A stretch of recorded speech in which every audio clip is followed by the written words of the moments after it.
one day, and they were within about 200 miles.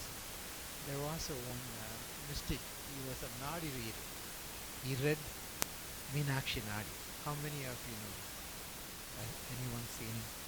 No. You have seen him. They have seen him. His name was Nalla Kurunthappa Swami.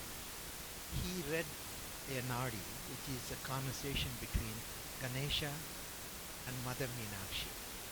That Nadi was referred as Meenakshi Nadi.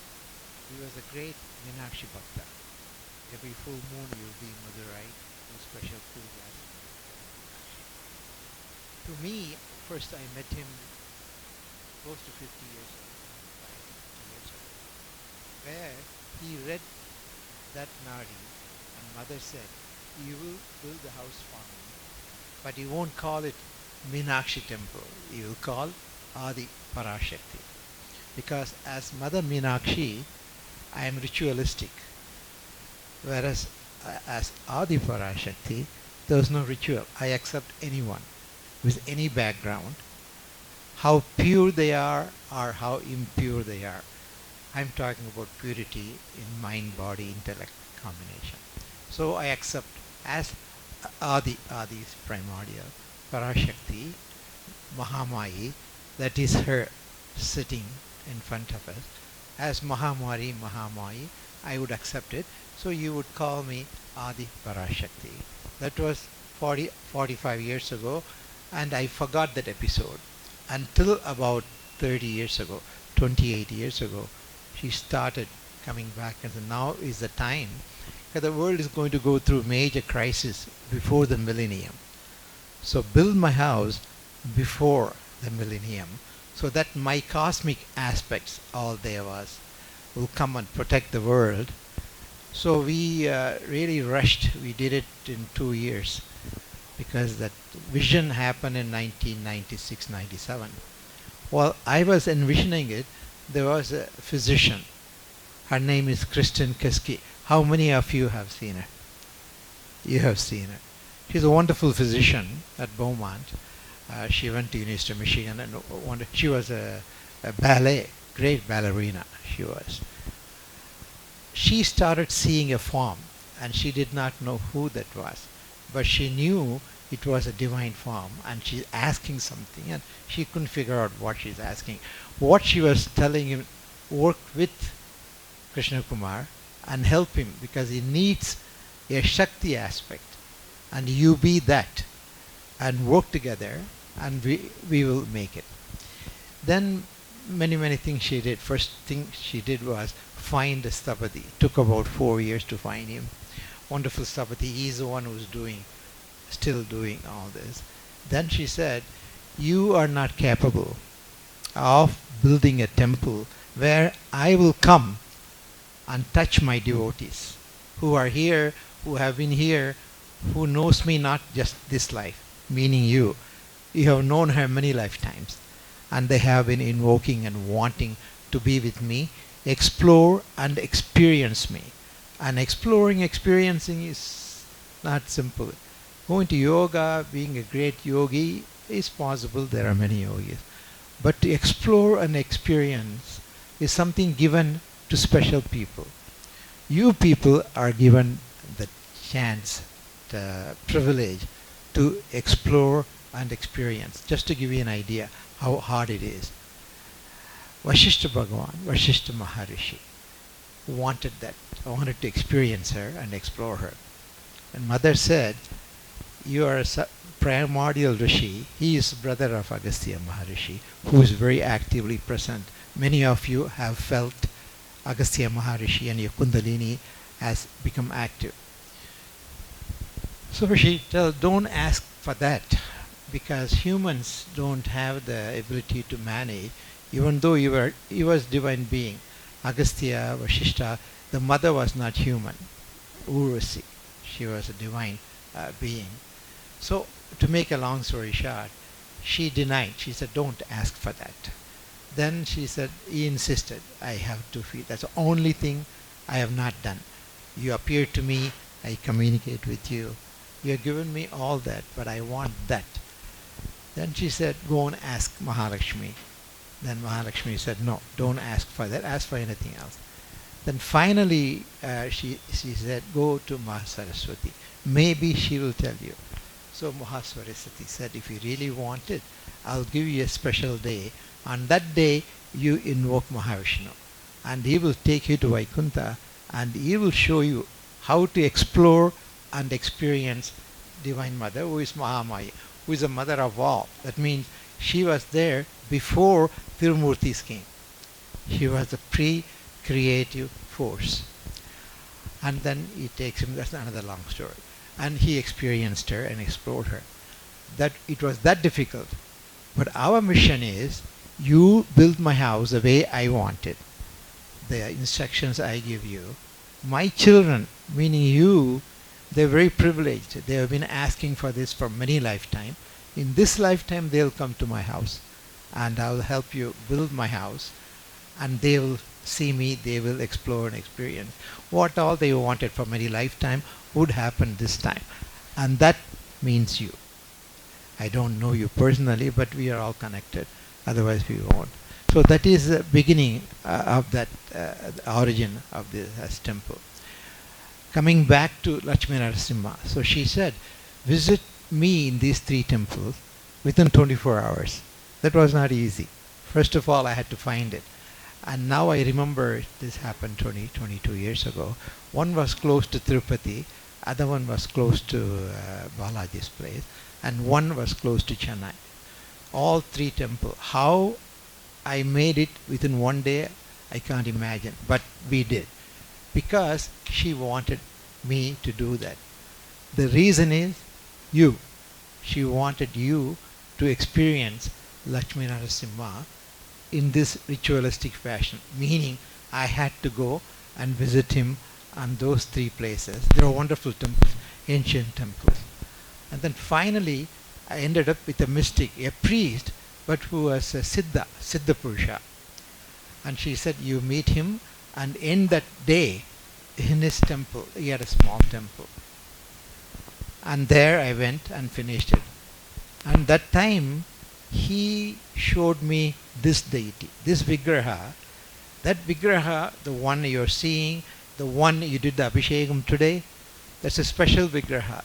It has been in his family for many generations. So he said, he belongs in your place with her. So you take it. That is the special nature of this Vigraha. You have to know that, because you'll remember this episode. And the more you are aware, the more you know, the more you will receive. He will give the grace to everyone. But reception depends on us, our ability to consume and receive what he gives us. So today, he has given a wonderful, wonderful opportunity to do that. On the day, we had a special person. Where is Dilip? Come. He is his devotee. Sridhar Guruji. Sridhar Guruji is a wonderful soul. He does the most magnificent Homa once a year in India, and Dilip goes there every year and attends that. He is very close to him. Wonderful, wonderful Guruji, Sridhar Guruji. How many of you have seen him? Raise your hand.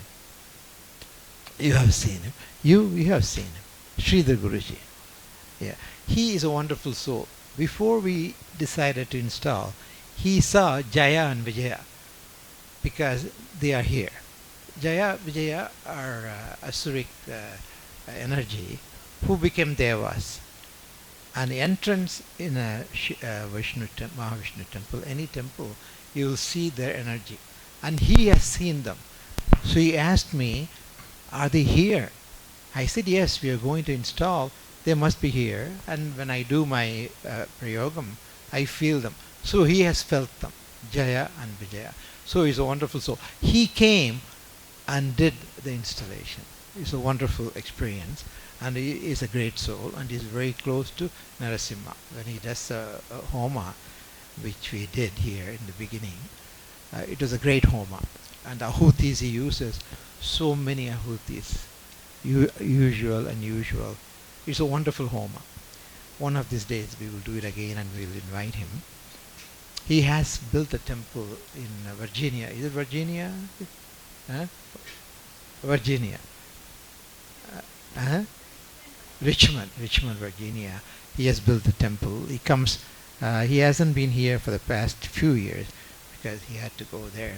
So that's a background on our Lakshmi Narasimha.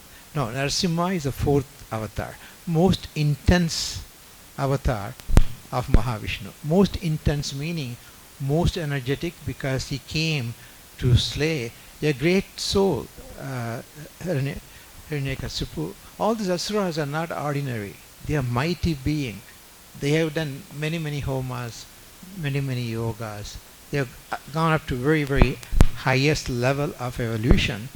But the ego component comes in and they become asuras. So Mahabali was an asura, but a wonderful soul. But he still had that ego, so he was in asura parambara. But Hiranyaksha was a mighty, mighty one. So you know the story of Prahalada. Prahalada became a great Maharishi. Your child, we relate to him as a child and the story, but he became a great Maharishi, wrote many, many significant things. So that was the story of Mahavishnu. So he came in the most intense form, and he was very difficult to kill. There has to be very few conditions he can be killed. So he chose the proper place, the entrance, and the proper timing, and the proper way of destroying the evil. And again, as I said, these asuras are mighty. Tomorrow we are going to celebrate Vaigasi Visagam, and you'll see how Kartikeya slayed the mighty asura, Surapadman, Simhasura. These asuras, the symbolism is, they are present in us. We have them. They are all alive in us, in a microcosmic, in a weakened form, because this devas like Kartikeya, he slayed them, but a tiny piece of them still remains and remains with us. Who are they?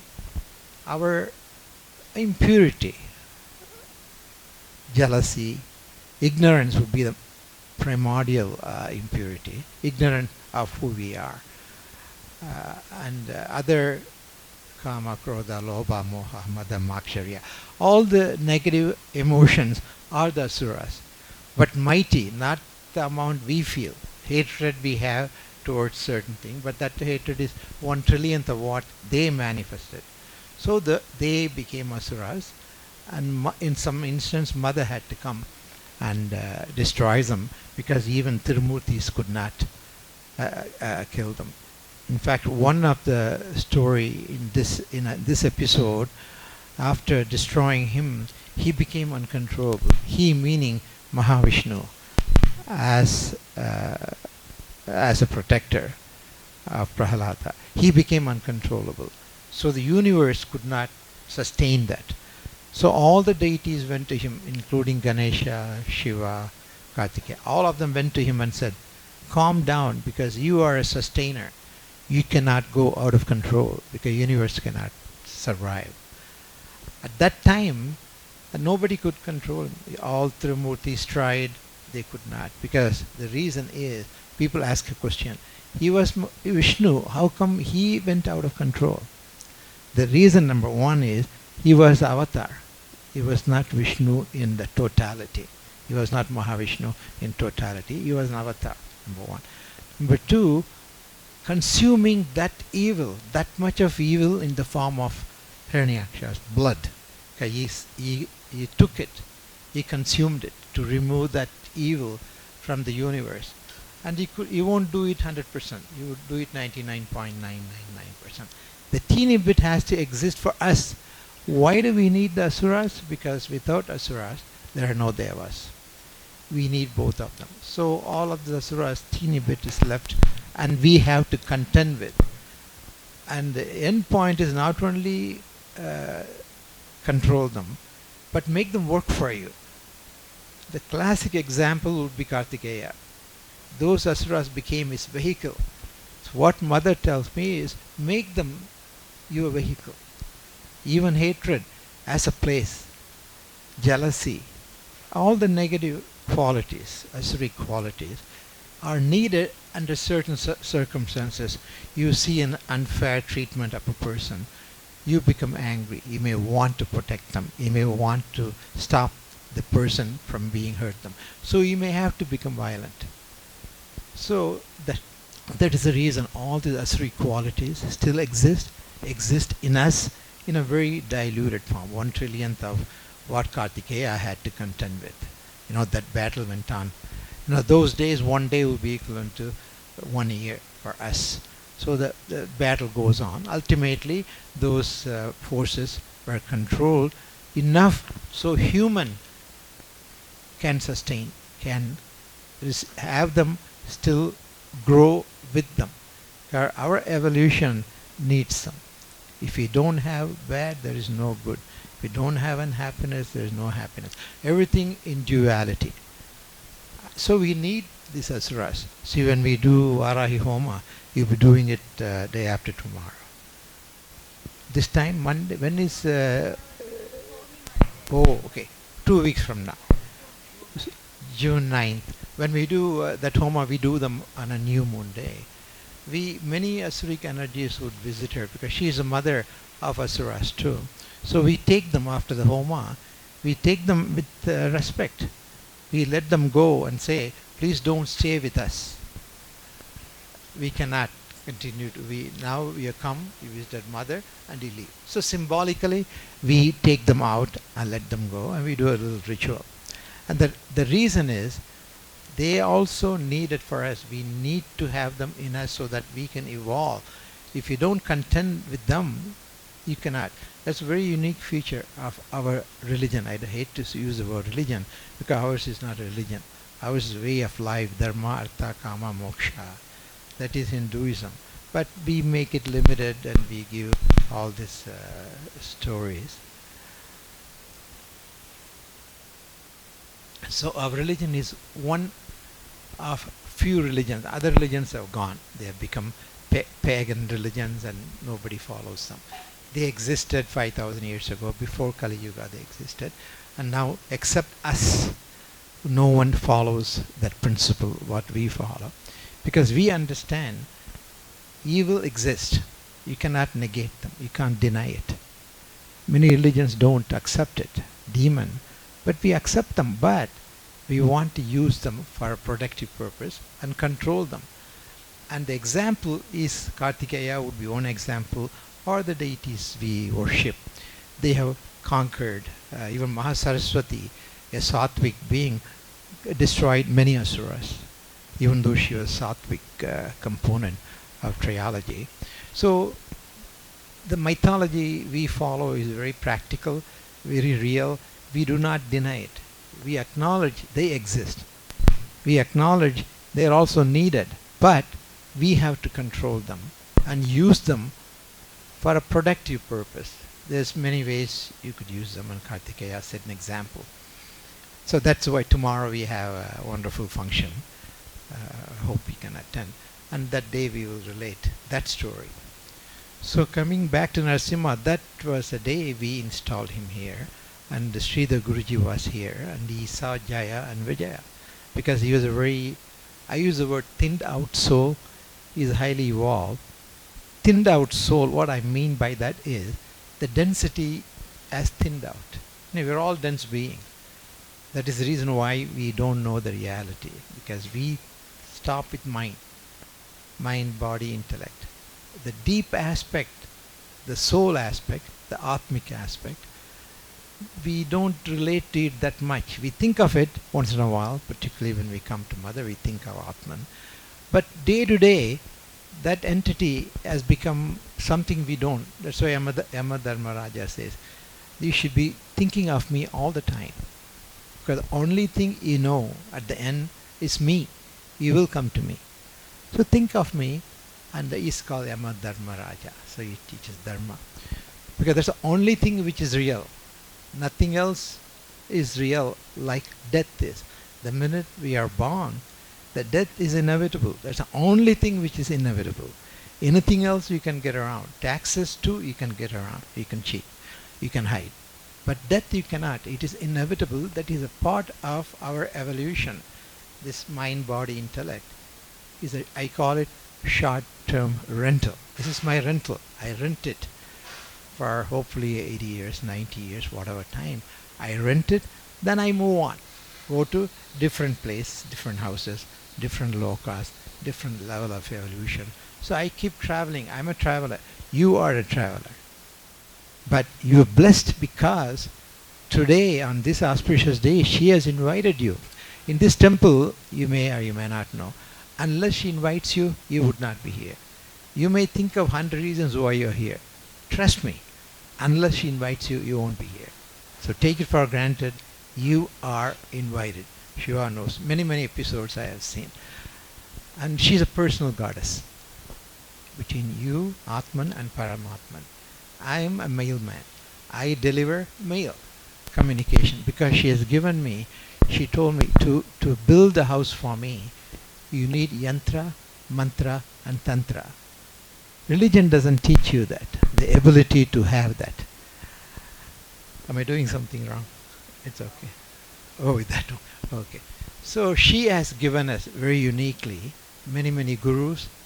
One of them has given the yantra. He was a very close contemporary of Mahapriyava. I don't know how many of you, probably none of you, have seen Mahapriyava. You saw? Yeah, I saw him final day when he was transiting. I and that American doctor, I took her. I said, today something special will happen. So we went to Kanjivaram and he was passing. And Jayendra Saraswati was there. He said, he's passing now, you cannot see anyone. So I took Dr. Keski and walked out of the temple. As I was coming out, Jayendra Saraswati came and said, he's asking for you.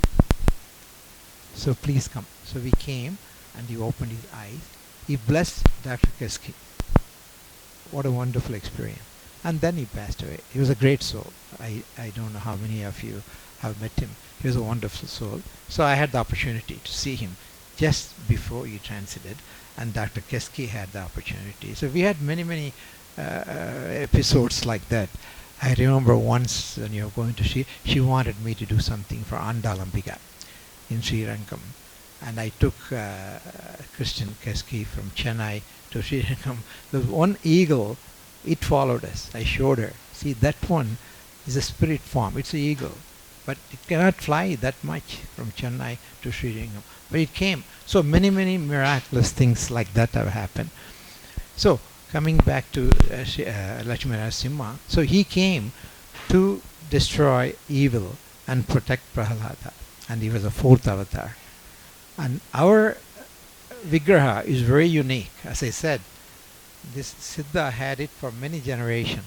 And he very happily, freely took it and gave it to me. Because he wanted you people to get that grace. How long it was with him, I don't know. He said many generations. And he was a Siddha. He was in his 80s at that time. And this happened 20 years ago. So all rituals on one day. Again, the reason is you have to be able to visualize and also do abhishekam. Abhishekams are important.